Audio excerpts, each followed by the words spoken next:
का बहुत बहुत स्वागत है नेशनल वॉइस पर। जी जी नमस्कार, धन्यवाद।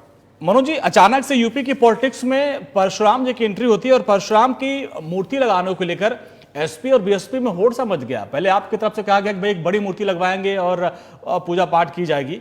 अब बीएसपी कह रही भाई हम जो समाजवादी पार्टी मूर्ति लगवाएंगे उससे भी बड़ी मूर्ति लगवाएंगे। तो अचानक से परशुराम की एंट्री कैसे, उसके पीछे क्या कि भाई परशुराम के जरिए आप लोग ब्राह्मणों को साधने की कोशिश कर रहे हैं? देखिए अंजनी जी, समाजवादी पार्टी का स्टैंड बहुत स्पष्ट है। जी क्या? अगर आप इतिहास के पन्नों में पीछे जाएंगे जी, और आप देखेंगे तो आप महसूस करेंगे अकेले समाजवादी पार्टी वो पार्टी थी जिसने 1993 में एकमात्र उत्तर प्रदेश की पार्टी थी जिसने भगवान परशुराम जी की जयंती पर अवकाश घोषित किया। और अवकाश घोषित ही नहीं किया बल्कि उसको उत्तर प्रदेश में लाने का काम किया। अभी हमारे एक साथी कह रहे थे कि समाजवादी पार्टी ब्राह्मणों को साध रही है, क्षत्रियों को भाजपा साध रही है। मैं बड़ा स्पष्ट कहूंगा, समाजवादी पार्टी सभी राजनीतिक, सभी जात, वर्ग और धर्म के लोगों को साथ लेकर के चलती है। लेकिन भगवान परशुराम इस देश के करोड़ों लोगों के आराध्य रहे हैं। हम जिस संगठन के अध्यक्ष हैं, प्रबुद्ध सभा ने आज से 15 दिन पहले ये निर्णय लिया और हमारे साथी, हमारे स्पीकर, पूर्व स्पीकर रहे आदरणीय माता प्रसाद पांडे जी भी बैठक में थे। हम लोगों ने ये निर्णय लिया कि उत्तर प्रदेश के 75 जनपदों में भगवान परशुराम जी की मूर्ति लगवाएंगे। प्रबुद्ध सभा की तरफ से निर्णय लिया गया कि स्वतंत्रता के महान नायक 1857 की गदर के नायक मंगल पांडे जी की मूर्ति भी हम लोग साथ साथ हर जनपद में लगवाएंगे। गरीब ब्राह्मणों की कन्याओं का हम लोग विवाह कराते हैं। यही तो सवाल उठ रहा है, अचानक से ब्राह्मण प्रेम आप लोगों का क्यों मर पड़ा? अचानक से ब्राह्मण प्रेम क्यों मर पड़ा? अंजनी क्षमा करिए, जब हमारी बात आप पूरी होने देंगे तभी हम अपनी बात कह पाएंगे। जी, ये नया नहीं आ पाया। हमने कहा इतिहास के पन्नों में जाना पड़ेगा। समाजवादी पार्टी के वरिष्ठ राष्ट्रीय उपाध्यक्ष छोटे लोहिया जिनेश्वर मिश्र जी रहे, हमारे उपाध्यक्ष ब्रजभूषण तिवारी जी रहे, कामेश्वर उपाध्याय जी रहे। 1993, 2004 और 2012 की सरकारों में आप देखेंगे, उन दोनों सरकारों में मैं कैबिनेट मंत्री था और मेरे साथ 23 लोग इसी ब्राह्मण समाज के कैबिनेट मंत्री थे। तो कोई नया प्रेम नहीं आया।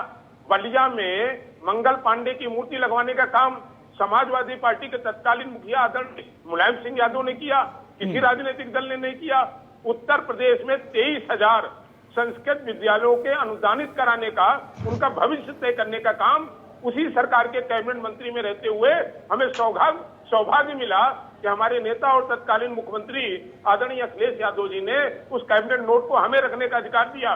23,000 वो शिक्षक संस्कृत के जो 100% ब्राह्मण थे उनको रोजी रोटी से जोड़ने का काम हमने किया। तो कोई नया काम हमने नहीं करने का नहीं, चूंकि अभी तक देखिए, अभी तक ज्यादातर जो पॉलिटिक्स आपकी है वो MY समीकरण पे रही है। अब MY समीकरण में ब्राह्मण भी जुड़ रहा है। ये इसलिए भाई लोग पूछ रहे हैं कि भाई अचानक से ब्राह्मणों के प्रति प्रेम क्यों बढ़ रहा है और उसमें भगवान परशुराम ही क्यों? अभी प्रेम जी हमारे साथ समीक्षक है, वो कह रहे हैं कि परशुराम ही क्यों? मैं भविष्य क्यों ले जाना चाहता हूँ इतिहास को। मानसरोवर यात्रा समाजवादी पार्टी ने शुरू किया, सवर्ण यात्रा हम लोगों ने शुरू किया। मैं धर्मार्थ का भी मंत्री था, कृषि मंत्री था, धर्मार्थ भी हमारे साथ था। ये सारे काम कालांतर में समाजवादी पार्टी और हम सबके मुखिया आदरणीय अखिलेश यादव जी ने करके दिखाया। कोई नई चीज हम नहीं कर रहे हैं। अब एक दिक्कत है, जब हमने भगवान परशुराम जी की बात कर ली, हमने शहीद मंगल पांडे की बात कर ली, कुछ लोगों का पेट खराब हो गया है, कुछ लोगों को दिक्कत आई। हमने झलकारी बाई की भी मूर्ति लगाई, हमने सरदार वल्लभ भाई पटेल की भी लगाई, हमने महर्षि पंच की भी मूर्ति लगाने। किसके पेट में दर्द हुआ सर? खुल के बोलिए ना, किसके पेट में दर्द हुआ? खुल के बोलिए। नहीं, जिनके पेट में दर्द हो रहा है, ये आप हमारे सम्मानित जो वरिष्ठ पत्रकार गण हैं वो रोज देख रहे हैं कि इनके पेट में दर्द हो रहा है। अरे भाई, इसका स्वागत करना चाहिए। अगर प्रबुद्ध सभा की ओर से हमने 75 जिलों में भगवान परशुराम जी की और मंगल पांडे जी की मूर्ति लगाने की बात कर दी, हम कोई सरकारी पैसा नहीं। इसमें देखिए एक चीज और, अभी आपके समाजवादी पार्टी के कई नेताओं से बात हुई, उनके बयान भी हम सुन रहे हैं, गाहे बगाहे बयान आता है। वो ये कह रहे हैं कि योगी सरकार में ब्राह्मणों की अनदेखी हो रही है, ब्राह्मणों का एनकाउंटर हो रहा है। तो आपको कैसे लग रहा है कि ब्राह्मणों की अनदेखी हो रही है, ब्राह्मण नाराज हैं? देखिए जी अंजनी जी, हाँ, उत्तर प्रदेश में जो हालात हैं, हाँ, या जो उत्तर प्रदेश में हो रहा है, ये ऐसा नहीं है कि किसी व्यक्ति ने नहीं देखा, सबने देखा और सब इसको अच्छी तरीके से जानते हैं। अगर आप न्याय की परिभाषा चेंज करेंगे, आप एक व्यक्ति को न्याय देंगे दूसरी तरीके से कि उसको माननीय न्यायालय देगी न्याय, एक व्यक्ति को आप पकड़कर गोली मार देंगे, उस 17 साल के बच्चे को जिसके ऊपर 151 का मुकदमा भी नहीं था, नाबालिग बच्चा था, उस घटना से पहले उसके ऊपर कोई क्राइम रिपोर्ट नहीं थी। एक आप ऐसी बहन को जो 3 दिन पहले ब्याह करके आई हो, उसके हाथ की मेहंदी न छूटी हो, उसे आप जेल भेज देंगे, बाद में गलती मानेंगे, सीआरपीसी 169 की रिपोर्ट दे करके उसे छुड़ाने की बात करेंगे, एक 9 साल के बच्चे को हाथ उठा करके आप खड़ा कर देने का काम करेंगे। वो हृदय विदारक उस घटना को और उस फोटो को देख करके पूरे प्रदेश के लोगों के मन में कहीं ना कहीं वेदना आई है। इन चीजों को देख करके उत्तर प्रदेश के लोग क्या महसूस करेंगे, इसे कैसे नैसर्गिक न्याय मानेंगे? ठीक है, जब हमारे देश में कहा जाता है। विनीत शुक्ला जी हैं बीजेपी के प्रवक्ता, वही सवाल उठा रहे थे कि आखिर आपको कैसे दिखता है कि ब्राह्मण नाराज हैं? विनीत जी देखिए, ब्राह्मण इसलिए नाराज हैं, 2-3 उदाहरण उन्होंने दिया, अब आप जवाब दीजिए। जी देखिए, जो हमारे साथी बोल रहे थे जी, मैं बीजेपी इनसे आग्रह प्रवक्ता करूंगा विनीत थे कि जब देखिए ये गलत है, इनको शांत कराइए। जी देखिए, मैं अपने साथी से बड़ी विनम्रता से कहना चाहता हूं कि डिबेट में आइए तो कुछ ज्ञान अर्जित करके आइए और कुछ पढ़ करके आइए। मैं एटा की घटना को ले जाना चाहता हूं, जहां एक ही समाज के ब्राह्मण समाज के 5 लोगों की हत्या भी 3 महीने पहले हुई। उसके 3 दिन बाद प्रयागराज में 5 लोगों की नृशंस हत्या ब्राह्मण समाज की कर दी गई। उसके बाद झांसी में एक ही परिवार के 5 लोगों की घटना कर दी गई। उसके बाद पीलीभीत में 3 लोगों की हत्या कर दी गई। उसके 2 दिन बाद हरदोई में 3 लोगों की हत्या कर दी गई। सीतापुर में फिर 3 लोगों को एक ही परिवार के ब्राह्मण समाज को मार दिया गया। मैं इनसे सवाल करूंगा, ये संजोग है कि साजिश है? जवाब दें, ये संजोग है कि साजिश है?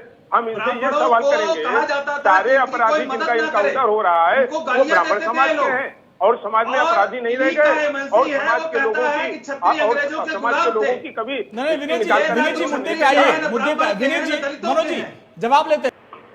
देखिए अंजनी भाई जी, हम इसे राजनीतिक मुद्दा नहीं मानते हैं, हम इसको राजनीति के लिए नहीं कर रहे हैं। बहुत अच्छे हृदय से अपने देश के उन स्वतंत्रता संग्राम सेनानी का जिन्होंने 1857 की गदर प्रारंभ किया है।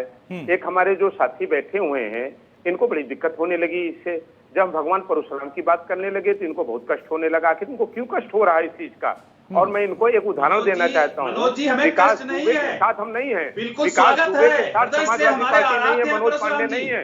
विकास दुबे गुंडा था, मारा गया, लेकिन इनसे पूछना चाहते हैं कि इन्हीं की सरकार के राज्य मंत्री की हत्या उसने इन्हीं की सरकार में थाने के अंदर किया था, इन्होंने क्यों नहीं उसके ऊपर कार्रवाई किया? हमारे पास समय का अभाव है, नहीं पकड़ा गया, समय का अभाव है। विनीत जी